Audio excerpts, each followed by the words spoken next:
আর্জেন্টিনার জাতীয় দলের জার্সি দেখলে নিশ্চয়ই খেয়াল করেছেন, অনেক সময় কলার বা পেছনের অংশে ছোট করে লেখা থাকে 1893। কিন্তু কখনো কি ভেবেছেন কেন এই সংখ্যাটি ব্যবহার করা হয়?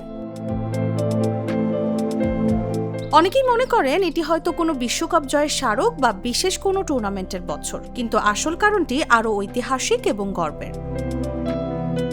1893 সালটি আর্জেন্টাইন ফুটবলের জন্মের সঙ্গে জড়িয়ে আছে।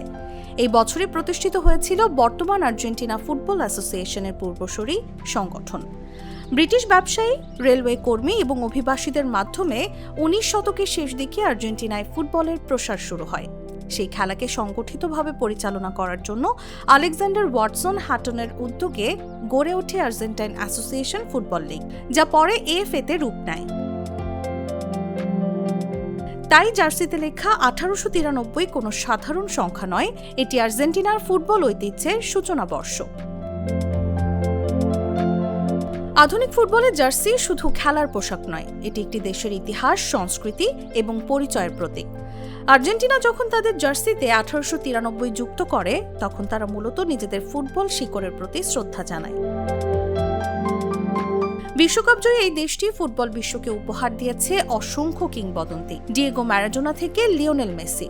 প্রজন্মের পর প্রজন্ম ধরে বিশ্বসেরা ফুটবলারদের জন্ম দিয়েছে আর্জেন্টিনা। কিন্তু এই সাফল্যের ভিত্তি তৈরি হয়েছিল সেই 1893 সালেই। আর মজার বিষয় হলো, এএফএ বিশ্বের সবচেয়ে পুরনো ফুটবল ফেডারেশনগুলোর একটি। অনেক দেশের জাতীয় ফুটবল সংস্থা প্রতিষ্ঠিত হয়েছে আর্জেন্টিনার অনেক পরে। তাই 1893 শুধু একটি সাল নয়, এটি আর্জেন্টিনার দীর্ঘ ফুটবল ইতিহাস ও গৌরবের প্রতীক। আর্জেন্টিন সমর্থকদের কাছে এই সংখ্যা আবেগেরও নাম। যখন তারা আকাশি সাদা জার্সি গায়ে চাপান, তখন তারা শুধু বর্তমান দলের সমর্থন করেন না, বরং শত বছরেরও বেশি সময়ের এক ঐতিহ্যের অংশ হয়ে ওঠেন। তাই পরের বার আর্জেন্টিনার জার্সিতে 1893 দেখলে মনে রাখবেন, এটি শুধু একটি সংখ্যা নয়, এটি আর্জেন্টাইন ফুটবলের জন্ম, ইতিহাস, ঐতিহ্য এবং গর্বের প্রতীক।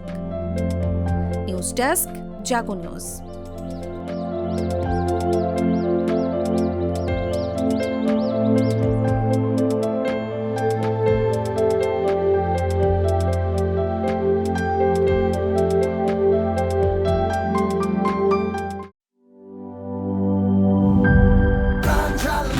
প্রাণ ঝালমুড়ি, এই ঝাঁজ সেই ঝাঁজ।